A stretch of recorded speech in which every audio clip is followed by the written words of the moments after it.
Hello అందరికీ.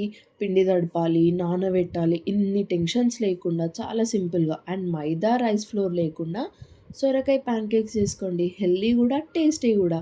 First ఒక గిన్నెల సొరకాయ అండ్ క్యారెట్‌ని తురిమి ఏసుకొని దీనిలోనే చిన్నగా కట్ చేసుకున్న ఆనియన్, పచ్చిమిర్చి, కరివేపాకు గూడా యాడ్ చేసి కొంచెం అల్లం వెల్లుల్లి పేస్ట్, సాల్ట్, పసుపేసుకోండి.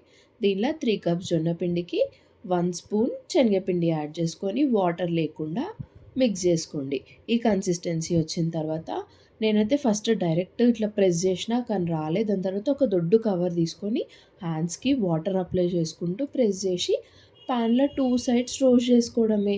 తెలుసు కదా! మన తాతలు జొన్న రొట్టెలు తిని ఫుల్ స్ట్రాంగ్ ఉంటుండే. మనం కూడా ట్రై చేసి మనం కూడా స్ట్రాంగ్ అయిపోదాం. ఇంకెందుకు మరి ట్రై చేయండి. ఇంకెన్నో వీడియోస్ కోసం నా ఛానల్‌ని సబ్స్క్రైబ్ చేసుకోండి. మా మమ్మీకైతే మస్తు నచ్చినాయి. కానీ వీడియో అనంగానే ఫుల్ సై అయిపోయింది.